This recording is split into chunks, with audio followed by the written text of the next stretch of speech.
How dare you question my strategy? The scream didn't echo. It slammed into me, wet with spit and rage.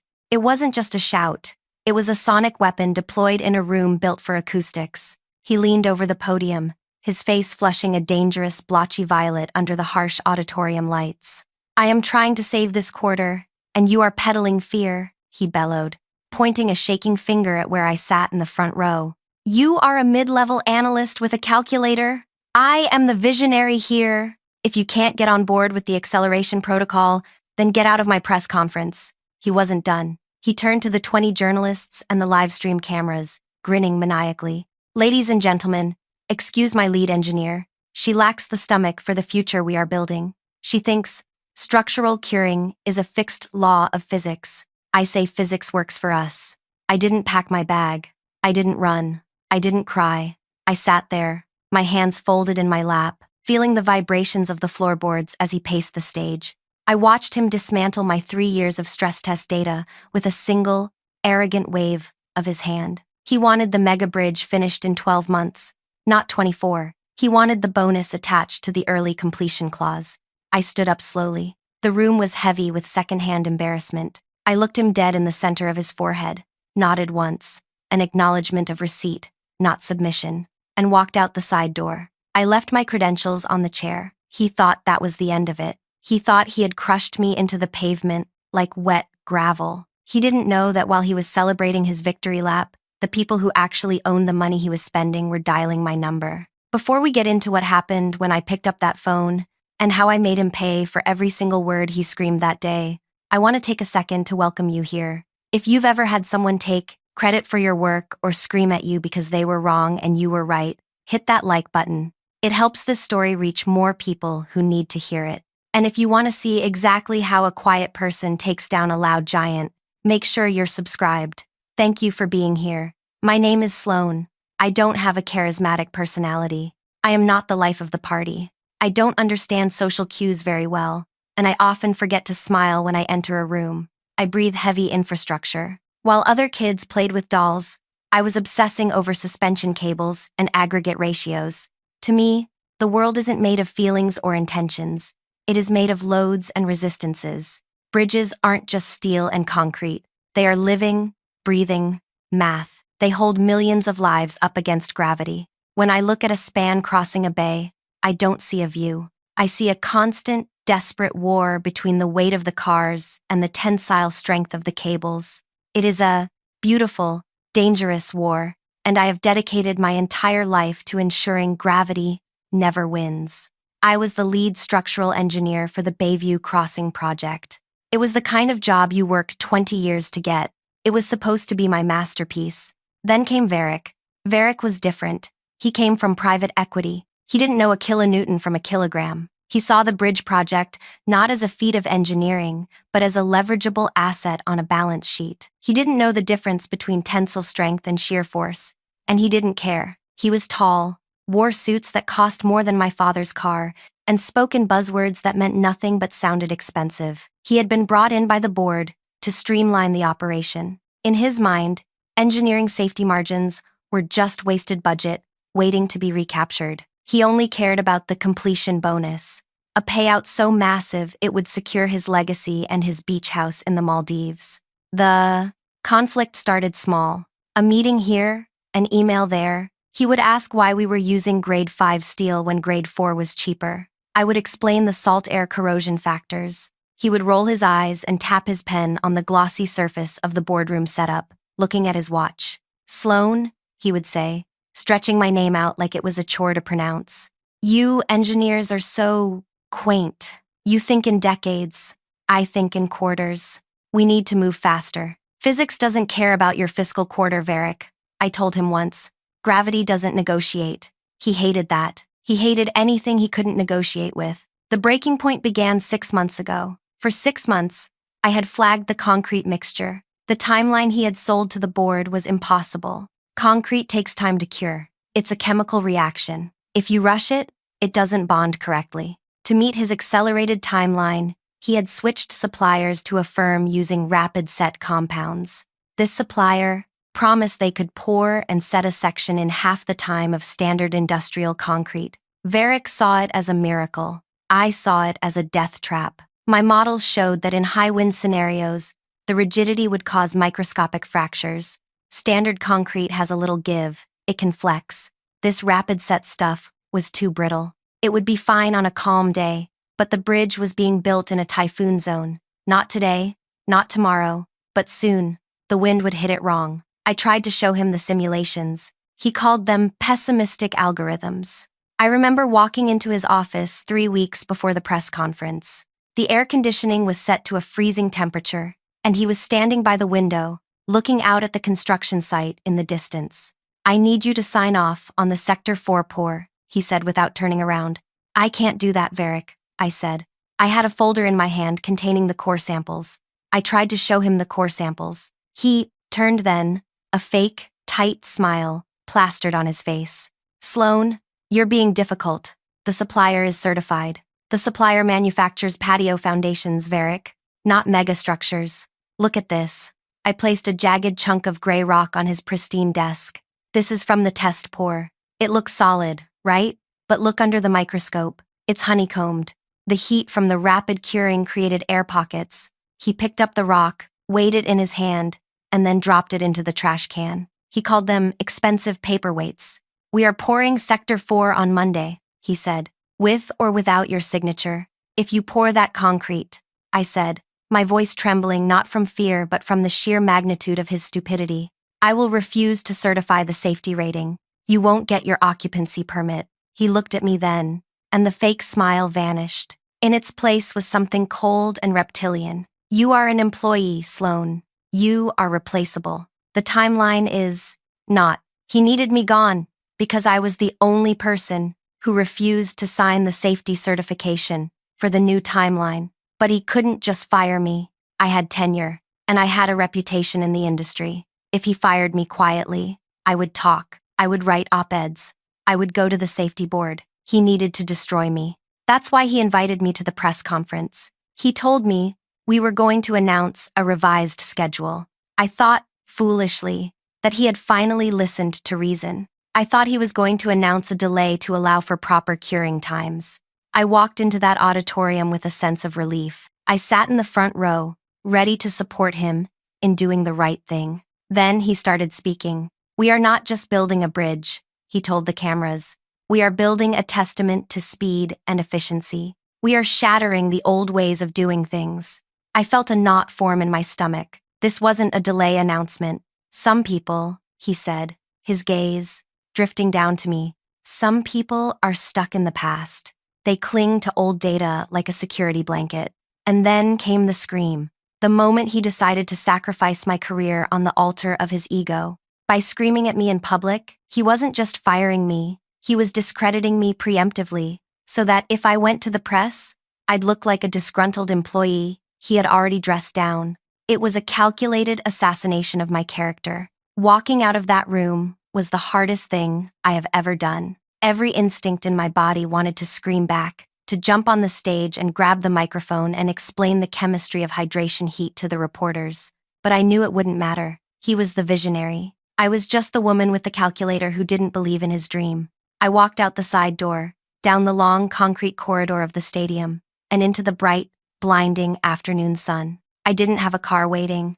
I took the subway home, surrounded by people who, I had no idea that the man on the news was planning to build them a tomb. That evening, I sat in my apartment, staring at the blank wall. My apartment was sparse.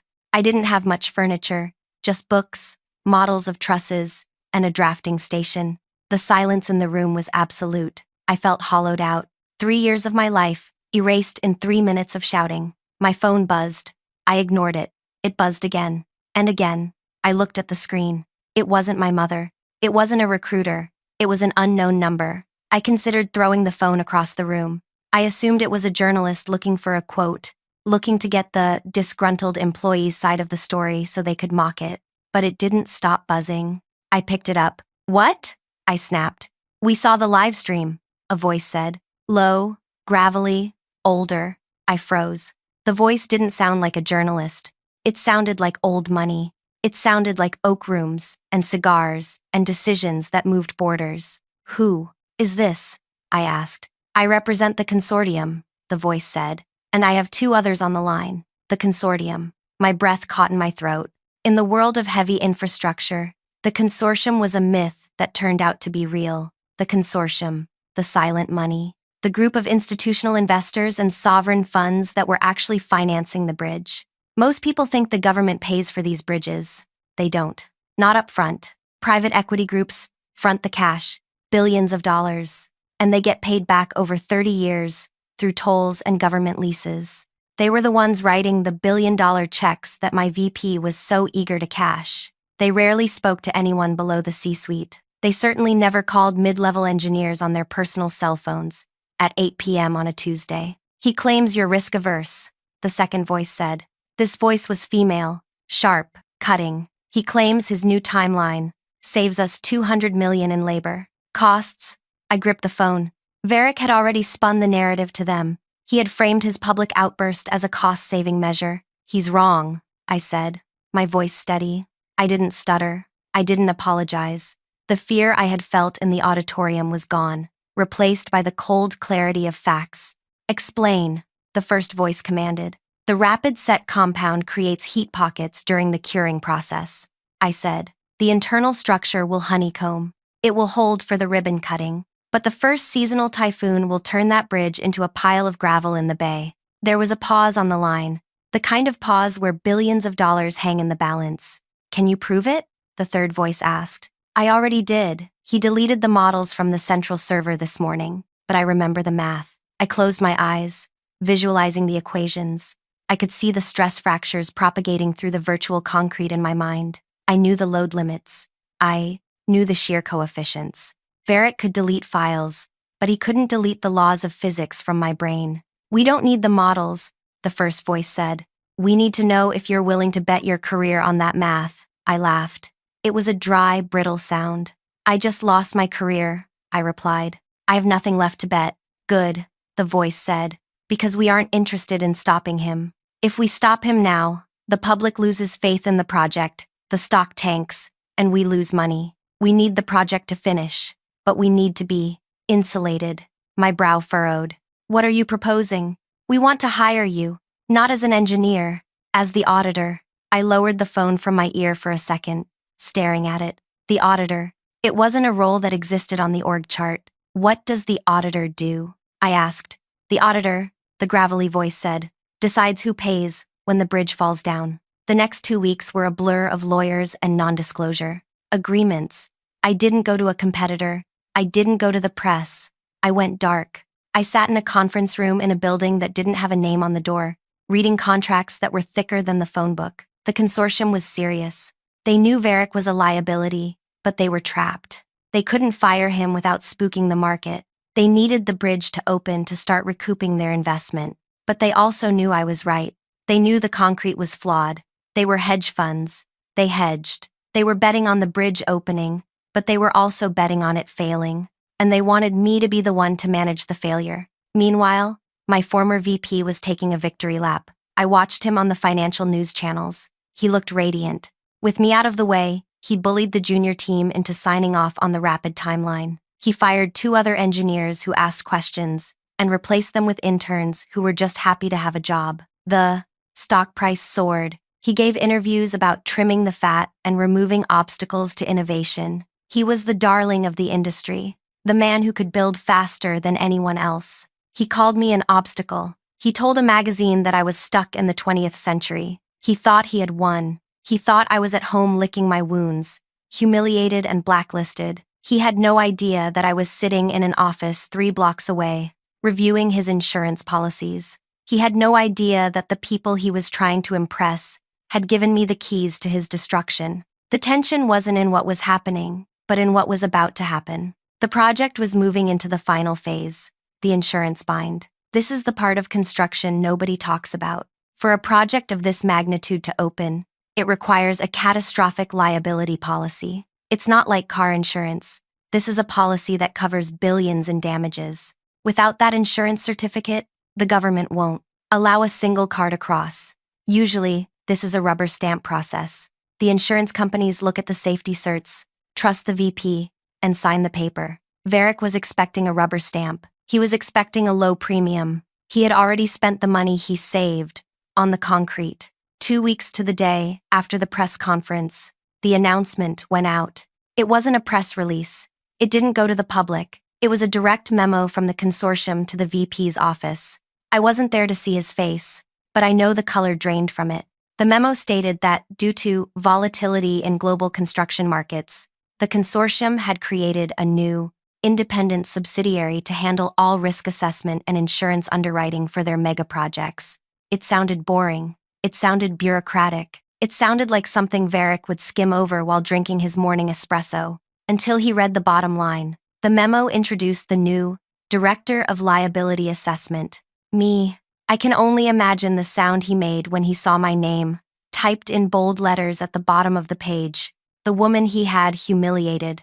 The woman he had called a calculator. The woman he had screamed at in front of the world. The man who had screamed at me for questioning his strategy now had to apply to me for the permission to open his bridge. I sat in my new office.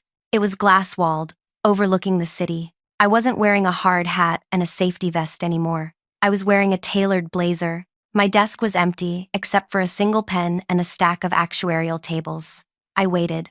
I knew he would come. He had to. He couldn't open the bridge without my signature on the insurance bind. And he couldn't go around me because the consortium, his bosses, had given me absolute authority. He came to my new office 3 days later. He didn't scream this time. He looked small. He stood in the doorway, hesitating. It was the first time I had ever seen him hesitate. He wore a suit that seemed too expensive for the sweat stains forming on the collar. "Sloan," he said. His voice was tight, controlled. "Director," I corrected him, not looking up from my paperwork. He flinched. He walked in and sat down without being invited. He sat down. I didn't offer him water. I simply slid a single document across the desk. "This is the new policy," I said softly. He picked it up, his hands trembling. He scanned the pages. I watched his eyes dart back and forth. I saw the moment the numbers hit him. I saw his jaw drop. This premium is insane," he stammered. "It's 400% higher than our budget. It wipes out the entire profit margin. It wipes out my bonus." I leaned back in my chair. I crossed my legs. I looked him in the eye, remembering the spit flying from his mouth 2 weeks ago. "That's the high-velocity curing surcharge," I explained, leaning back. "Since you are so confident in your physics-defying strategy, I calculated the actuarial risk based on the honeycomb fractures I warned you about." "You can't do this," he whispered. The arrogance was gone. He was just a man realizing he was standing on a trapdoor. "You're just doing this to get back at me." "No," I said. "I'm doing this to protect the investors. But there is a clause." "A clause?" Hope flickered in his eyes. He thought I was offering him a way out. He thought I was going to ask for an apology or a raise. He didn't understand. I didn't want his money. I wanted his soul. I pointed to the bottom of page 4, the confidence clause. I read aloud. "If the lead project manager, that's you, agrees to personally indemnify the deductible and agrees to a daily structural review conducted by my office for the next 10 years, we will lower the premium to standard rates." He stared at me. "Personally indemnify? You want me to put up my own assets? My stock options? My house? If your strategy is as sound as you screamed it was," I said, "then there's zero risk, right? You told the press I was peddling fear. If I'm wrong, you pay nothing. You keep your bonus. You keep your reputation. You just have to sign your name next to your belief." The room was absolutely still. The air conditioner hummed. He looked at the paper, then at me, then out the window at the bridge in the distance. The bridge he had built on a foundation of lies and quick-drying cement. "You're crazy," he said. "I'm a calculator," I replied. "Remember?" I uncapped a pen and set it down. It clicked loud in the quiet room. "Sign it, or the bridge stays closed, the investors sue you for gross negligence, and you go to prison for fraud." He stared at the pen. It was a simple, black ballpoint, the kind you buy in bulk for an office supply closet. Yet it sat on the glass surface like a loaded gun. "You're bluffing," Varick said. His voice was no longer the booming baritone that had commanded the press conference. It was thin, reedy, scraping against his throat. "The consortium would never allow this. They need me. I'm the face of the project. The The consortium needs the bridge, I corrected him, keeping my posture rigid. You are just the contractor, and right now, you are a contractor with a liability profile that makes you radioactive. They don't care if you sign this or if I refuse the insurance bind and shut the site down today. Either way, their risk is managed. If you sign, the risk is yours. If you don't, the project stops, and the inquiry into your concrete procurement begins. I saw the calculation happen behind his eyes. He was running the numbers, just as I knew he would. He was a gambler. He had bet his entire reputation on this accelerated timeline. If the bridge stopped now, the investigation would reveal the rapid set concrete. It would reveal the ignored safety protocols. He would be blackballed from the industry by sunset. He would lose the bonus, the future contracts, the fame. But if he signed, he kept the illusion alive. He kept the bonus. He kept the glory. All he had to do was be right. All he had to do was trust his own lie. It's a standard indemnity clause, Varick, I said, my voice devoid of any taunt. You said the physics works for you. If you truly believe that, this document costs you nothing. It's just ink. He reached for the pen. His wrist locked.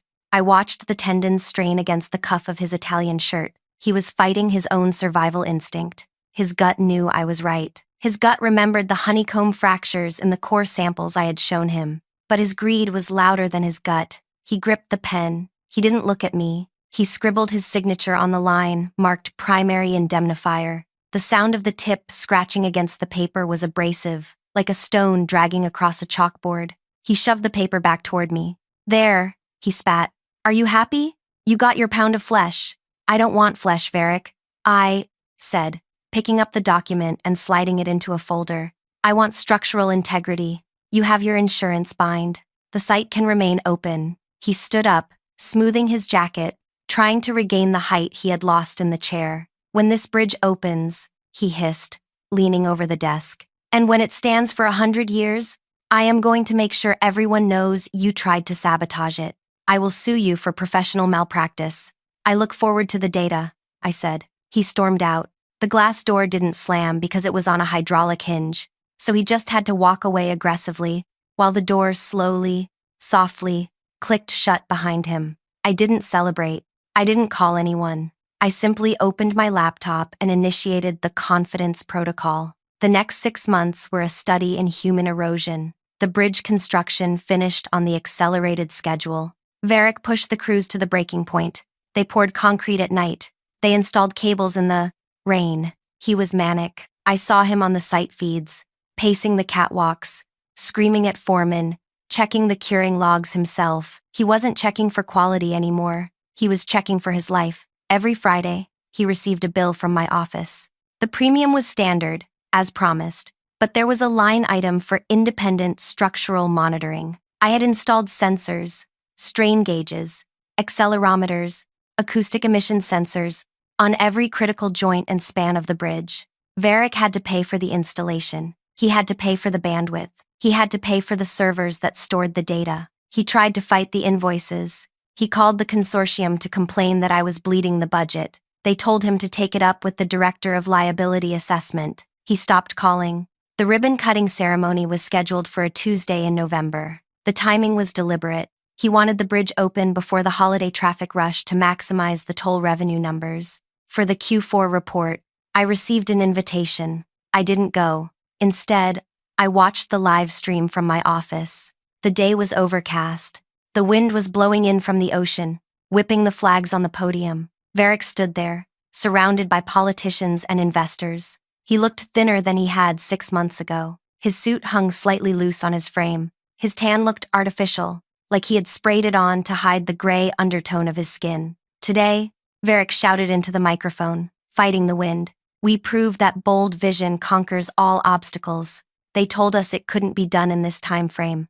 They told us we had to wait. But we didn't wait. We built. The crowd cheered. The politicians clapped, eager to associate themselves with a success. I zoomed in on the video feed. I wasn't looking at Varick. I was looking at the suspension cables behind him. The wind was gusting at 30 miles per hour. The bridge deck was designed to aerodynamic standards. It should have been cutting through the air, but I saw a vibration.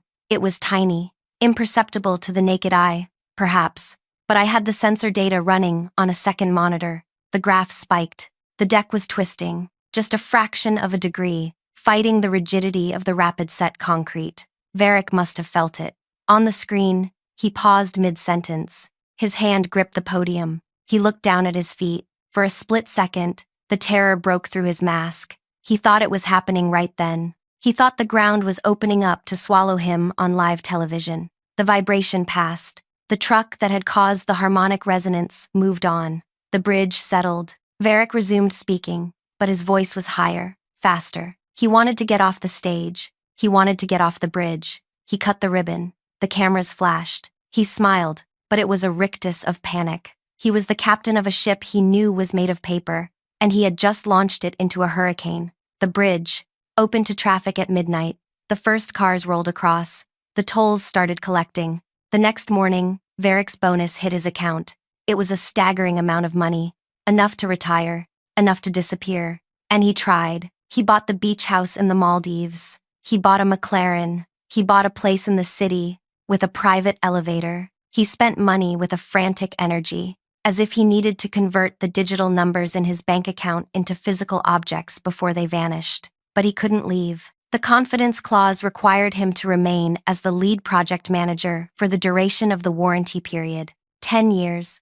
If he quit, the indemnity clause triggered immediately, and the full deductible would be seized from his assets to cover the risk of his absence. He was trapped. He had the money, but he had to show up to work every single day to watch the thing that terrified him. My office became his probation officer. Every morning at 8 a.m., automated email went from my server to his inbox. Subject: Daily Structural Integrity Report. Sector 4. I knew Sector 4 was the weak point. That was where the rapid set concrete had been poured during the highest humidity window. That was where the honeycomb fractures would start. The emails were usually short. Status: stable. Micro deflection: 0.002 millimeters. Within tolerance. Acoustic emissions: nominal. Please acknowledge receipt. He had to reply. That was part of the agreement. He had to type received and hit send. Every single morning. For the first month, he replied instantly. Received. By the second month, he started delaying. He would reply at 10 a.m. Then, noon. He was testing the leash. One day, he didn't reply by 2 p.m. I didn't call him. I sent a courier to his office with a physical letter. The courier walked into his glass-walled VP suite, interrupted his meeting with a potential new client, and handed him a red envelope. Inside was a single sheet of paper. Notice of breach of confidence clause. Warning 1 of 3. Failure to acknowledge structural data implies negligence. Asset forfeiture protocols on standby. He replied to the email 3 minutes after the courier left. He never missed a morning again. The psychological toll began to manifest physically. I saw him at an industry gala in December. He was drinking heavily. He wasn't mingling with the titans of industry anymore. He was standing near the exit, checking his phone. He looked at the weather app. I knew he did, because I checked the weather app too. It was typhoon season. The storms in this region are not polite. They are violent, churning masses of low pressure that slam into the coast with the force of a demolition crew. The bridge was built to withstand a Category 5, on paper, but the bridge on paper was built with cured concrete. The bridge in the bay was built with Varric's ego. The first test came in January. A tropical depression formed off the coast. It wasn't a full typhoon, but the winds were gusting to 60 miles per hour. I stayed in my office that night. I had the sensor array visualized on a 3D map of the bridge on my wall monitor. Varric was in his office too. I could see his login on the network. He was refreshing the dashboard every 10 seconds. The wind hit the bridge at 11 p.m. The sensors lit up, green to yellow. Sector 4, lateral load, 75% capacity. The concrete was rigid, too rigid. It wasn't swaying with the wind. It was resisting it. Energy has to go somewhere. If the material doesn't flex, it cracks. I watched the acoustic sensors. These microphones listen for the sound of snapping, not big snaps. The sound of microscopic crystals breaking inside the rock. Pop, pop. The data scrolled on my screen. Acoustic event detected. Sector 4, Pylon B. It wasn't a failure. It was a warning. The bridge was screaming, but only I could hear it. And Varric, he had the dashboard too. I dialed his extension. He picked up, On the first ring. He didn't say hello. All I heard was his breathing. Rapid, shallow, terrified. Director, I said. Is it? His voice cracked. Is it failing? Not yet, I said calmly. The wind is shifting. The load is distributing. But the acoustic emissions in Sector 4 are elevated. The honeycomb is compressing. What do we do? He asked. Do we close it? Do we shut down the traffic? If you close it, I said, you trigger the loss of revenue clause in your indemnity agreement. You have to pay the tolls out of pocket for every hour the bridge is closed without a structural failure confirmation. But if I don't close it and it falls, then you go to prison for manslaughter. I finished the sentence for him. It's a difficult choice, Varick. The visionary choice. What does your gut say? He didn't answer. He hung up. He didn't close the bridge. He gambled. He sat in his office and prayed to a god he didn't believe in, that the wind would die down. The wind died. Down at 4 a.m. The bridge held. The sensors went back to green. Varick sent me an email at 4:05 a.m. Subject, status body. It held. You were wrong. The concrete held. He was trying to convince himself. He was trying to reclaim the victory. He thought he had passed the test. He thought the worst was over. He didn't understand fatigue. Materials don't always fail on the first hit. They fail on the 1,000th. Every gust of wind, every heavy truck, every thermal expansion cycle was creating micro-damage. The cracks were there now. They were microscopic, spider-webbing through the rapid set compound, invisible to the eye but fatal to the structure. He spent February in a state of manic denial. He convinced himself that the storm proved his brilliance. He started spending money again. He bought a yacht. He named it the Velocity. He walked around the office with his chest puffed out. He started making jokes about me to the junior staff again. She worries too much, he'd say. She doesn't understand modern materials. I let him talk. I let him buy the yacht. I let him think he had escaped. Because I knew the data. I saw the trend lines. The acoustic events weren't stopping. Even on calm days, the sensors in Sector 4 were picking up noise. Pop, pop, pop. The bridge was crying out in pain. 24 hours a day. The internal structure was delaminating. The rebar was separating from the concrete because the bond was never strong enough. It was a slow-motion car crash, and Varick was in the driver's seat, wearing a blindfold. Then came March, the 3-month mark. The warranty period for the settling phase was ending. If the bridge passed this milestone without a reported defect, the insurance premium would drop slightly. Varick was counting the days. On the morning of March 14th, I arrived at my office early. The sun was rising over the bay, painting the water in shades of gold and pink. It was a beautiful day. No wind, clear skies. I sat down, at my desk with my coffee. I opened the dashboard, and there it was. It wasn't a yellow warning light this time. It was a red notification, blinking silently in the center of the screen. Critical alert.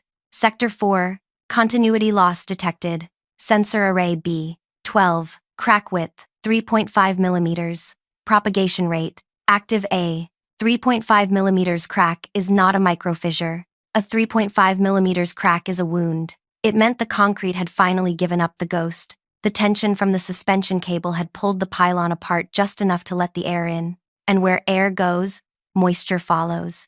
And where moisture goes, corrosion begins. The clock had run out. I didn't call the emergency services yet. The bridge wasn't going to fall today. It would stand for weeks, maybe months, with that crack. But it was no longer safe. It was compromised.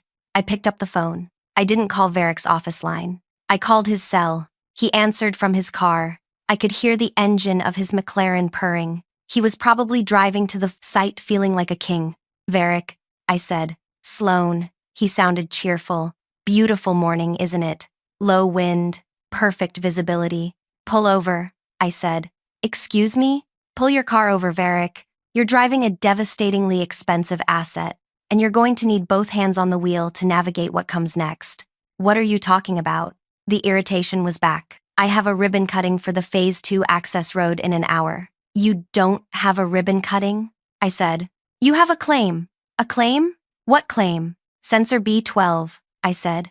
Sector 4. We have a confirmed fissure, 3.5 millimeters and widening. The confidence clause has been triggered. There was a long silence. I heard the car engine rev down.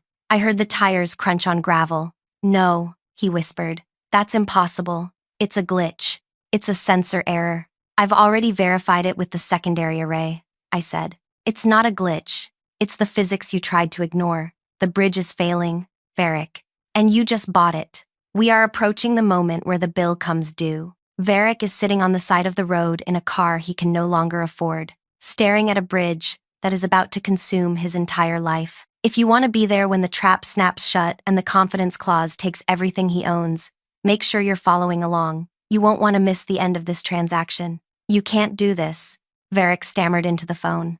The arrogance that had defined him for 2 years was dissolving, replaced by the raw, unvarnished panic of a man watching his parachute fail to open. I'll call the maintenance crew. We'll patch it.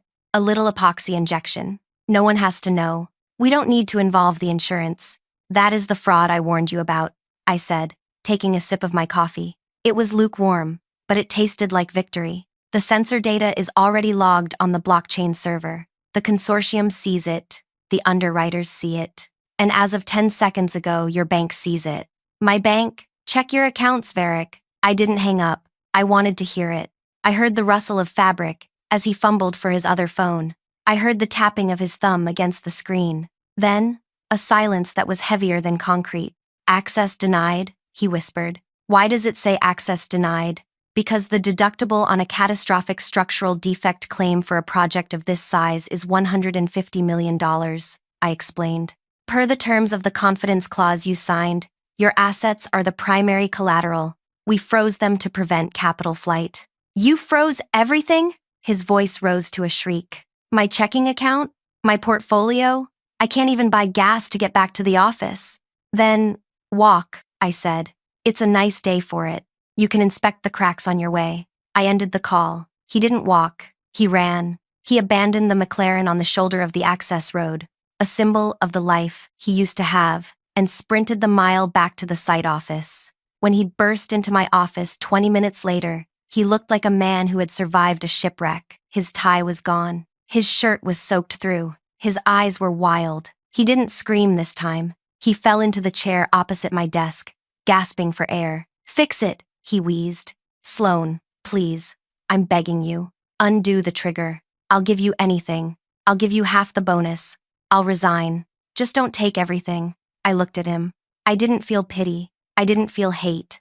I felt the cold satisfaction of an equation balancing out. I can't undo it, I said. The machine is in motion. The crack exists. The physics doesn't care about your bank account, Varric. It only cares about the load. But I'm ruined. He put his head in his hands. The repairs, the retrofitting, it will cost millions. Yes, I said. And every penny will come from your estate until the deductible is met. That was the deal. You bet on your strategy. You lost. The legal dismantling of Varric's life was efficient and terrifyingly bureaucratic. The consortium didn't send goons. They sent auditors. They arrived the next morning. They occupied his office. They didn't fire him.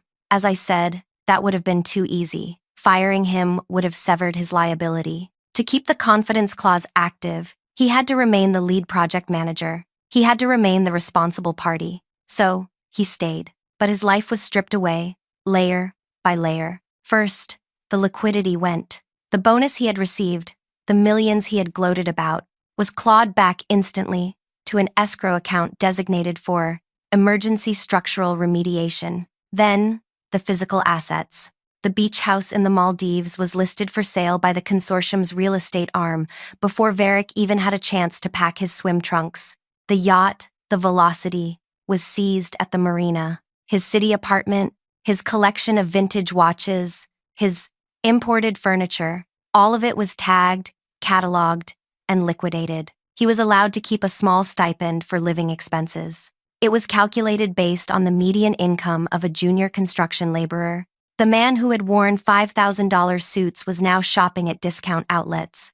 The man who had ordered the accelerated timeline to save money was now paying for the consequences with his own future. But the true punishment wasn't the poverty. It was the work, because the bridge was still open. It wasn't falling down today. The crack in Sector 4 was managed. We installed temporary bracing. We injected industrial epoxies. We lowered the speed limit. The bridge could operate, but it was on life support. And Varric was the nurse. Every morning, He drives to the site in a 10-year-old sedan he bought with his stipend. He walks into his office, which is no longer the glass corner suite, but a portable trailer near the maintenance yard, and opens the report from my office. He has to review the stress logs. He has to approve the work orders for the repairs. Last week, we had to replace a section of the cabling in Sector 4 because the concrete anchor was crumbling. The cost was $300,000. Varick sat at his metal desk, staring at the invoice. He knew that money wasn't coming from a corporate budget. It was coming from the sale of his stock portfolio. He was signing away his retirement, signature by signature. I went to see him yesterday.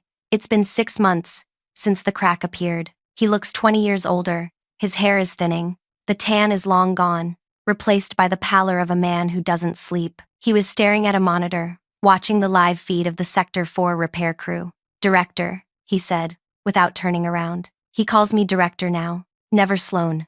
"Mr. Varick," I replied, "the acoustic emissions in Sector 5 are rising. We need to schedule a core sample test." He flinched. "Sector 5, another potential failure point. Another $1 million of repairs. Can it wait?" he asked, his voice raspy. "Can it wait until next quarter? The sale of the beach house hasn't cleared escrow yet. I don't have the liquidity." "Physics doesn't wait for escrow, Varick," I said. He closed his eyes. He let out a long, shuddering breath. Then he picked up his pen. "Schedule the test," he said. "And the sensors?" I asked. "We need to upgrade the array. The old ones are corroding." "How much?" $50,000. He nodded. He signed the authorization. He didn't even argue. He was defeated. He was a hollow shell of a man, kept upright only by the obligation to pay for his sins.